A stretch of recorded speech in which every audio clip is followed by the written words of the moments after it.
Hello friends, welcome to my today's audio tutorial. Today's audio tutorial relates with the Charter Act of 1853. My name is Harshit Dwivedi and I again welcome you to this tutorial. The previous tutorial was of Charter Act of 1833. However, 20 years have passed. So, Charter Act of 1833 was due to be reviewed.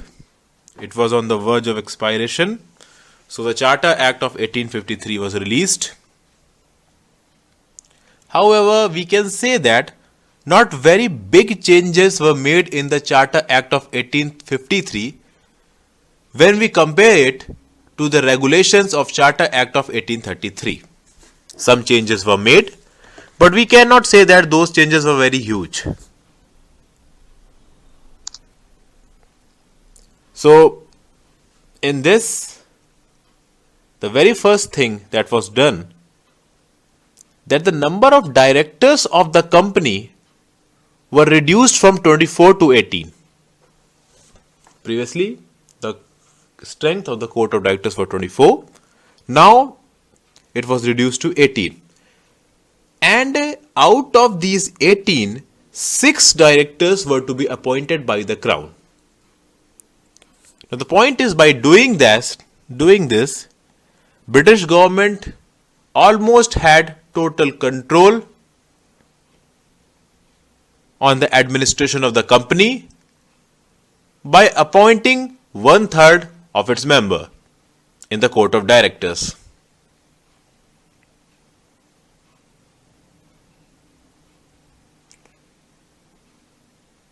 It was also the last of the series of charter acts that were passed by the British Parliament until 1853.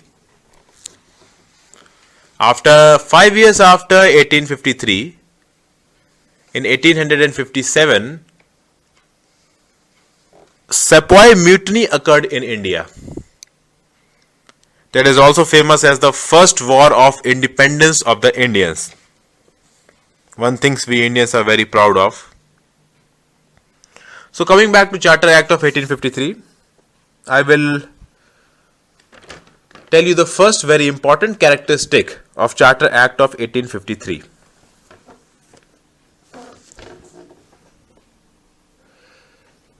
In this act, for the very first time, legislative domain was separated from the executive domain. It means that legislative functions were demarcated from the executive functions. Now, this thing will come in our mind that what is this? So, there was a council which we know as the Governor General's Council. In this Charter Act, the Governor General's Council's functions were divided into two types of functions. One was legislative functions, the second was executive functions. So, through this Charter Act, the Executive Council and Legislative Councils were formed. Now, through this Charter Act, 6 new members were added to the Legislative Council and they were known as Legislative Councillors. The Governor General's Legislative Council was also known as Indian Central Legislative Council. This council functioned in the same manner and with the same procedure as the British Parliament functions. Thus, through this act, for the first time, legislation was being treated as a special organ or function of the government, which was done in a proper and pre-directed way. Now, the appointment of 6 members to the Indian Central Legislative Council was done with the objective of giving local representation, that is, representation and chance to the people of India to participate in the decision making and legislation process of their country. So, because of this, of the 6 new legislative members of the Governor General's Councils, 4 members were appointed by the local provincial governments of Bengal, Bombay, Madras, and Agra. So, the most important change of this act was that the executive functions and the legislative functions of the Governor General's Council were separated, and the Legislative Council of the Governor General's Council, 6 new members were added, and out of those 6 new members, 4 members were appointed by the local provincial governments of Madras, Bengal, Bombay, and Agra. Second important feature of Charter Act of 1853.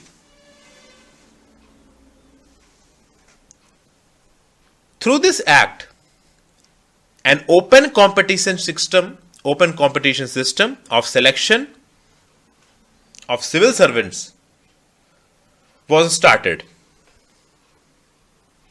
For this, the Macaulay Committee, that was also known as the Committee on the Indian Civil Services, was appointed in 1854.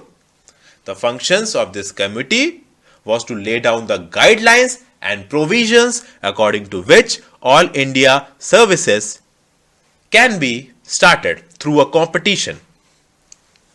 The competition was thrown open in 1854. In this competition, Indians were also allowed to appear, and from then onwards, Indians were given a chance to participate in the decision making of the government.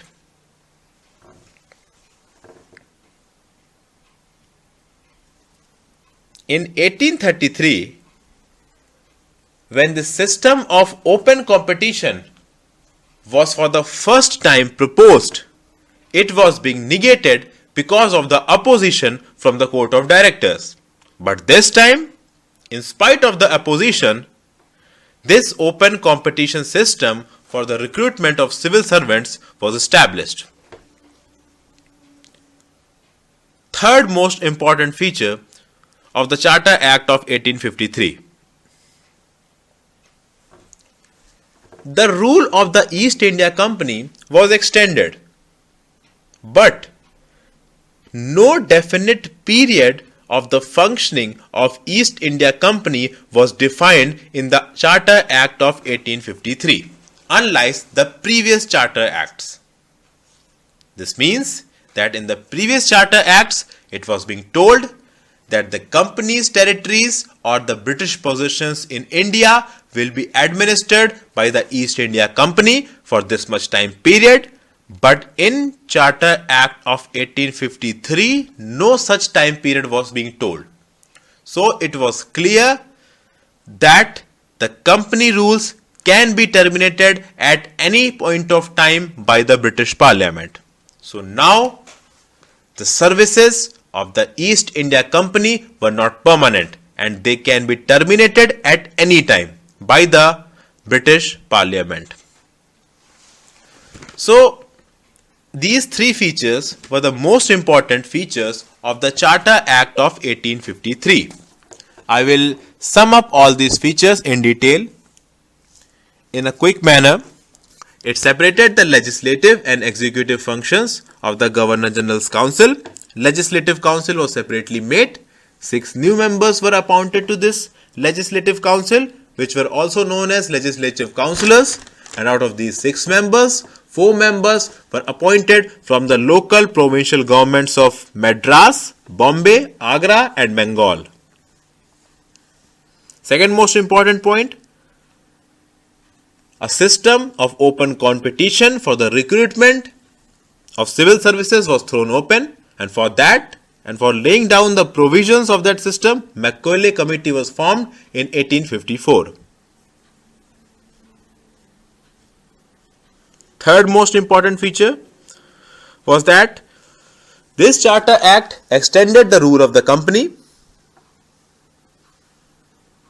on trust of the British Crown, but it did not define any specific time period for which the company had to operate.